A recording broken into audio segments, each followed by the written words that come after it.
manabii wa uongo tutawaviringisha hawa. Watu watakaa chini wasikie neno kama hili.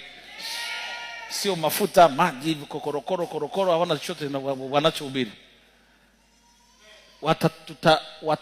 Watu watatofautisha kati ya kweli na uongo. Sasa hivi hawezi kujua chochote. Unachoona ni mmoja tu ndio anapiga makelele pale na danganya watu. Mafuta, maji, anasaka tonge, wanafanya biashara. Siku zao zinahesabika. Tutaombea watu bule, hawatapinga. Wahindi watapona bule. Watapona Waislamu bule. Watapona wagonjwa, madaktari bule. Alafu watathibitisha kwa vipimo vya hospitalini hakuna ugonjwa.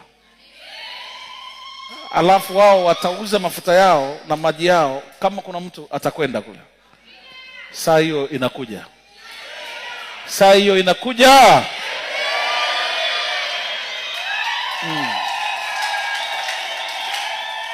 Kati. Ndio. Tutawapelekea neno kama hili. Watatumia saa moja kwenye TV. Watasikia neno la kweli. Unafikiri tutakuwa tumeponya roho ngapi? Nyingi sana. Lakini tukikaa kwenye makanisa kama humo tunajifungiana, tunaomba tu, Mungu hatajibu tena. Tutakuta nguvu ya Mungu hamna. Mwisho tutapply maji na mafuta na chumvi kwenye kanisa. Leo walokole wanaenda kukanyaga mafuta, ni upumbavu. Hakuna miujiza ya mafuta wala ya maji. Ili ni kusaka tonge tu.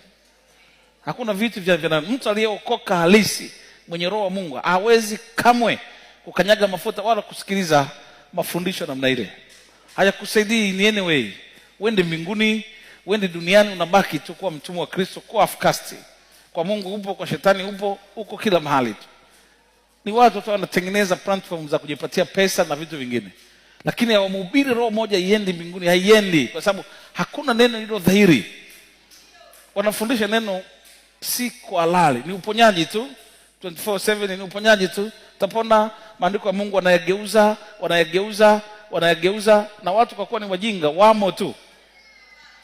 Sasa tunatakiwa tuwaelimishe watu waelewe tofauti. Tofauti lazima timu mbili zikae uwanjani. Timu Robert tutakuwa huku na timu manabii wa uongo watakuwa huko.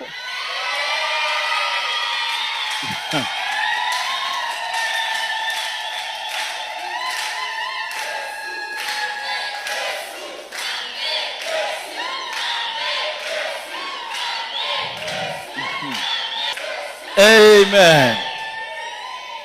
Tutapambana. Nyasi zitawaka kwenye TV. Itakuwa crash kubwa sana. Maana lazima wewe useme huku na maji yako na mafuta na mimi nizungumze jina la Yesu aliye hai. Tutakuwa na timu Robert na timu manabii wa uongo. Wewe utakuwa timu nani? Mshike jirani yako muulize utakuwa timu nani wewe?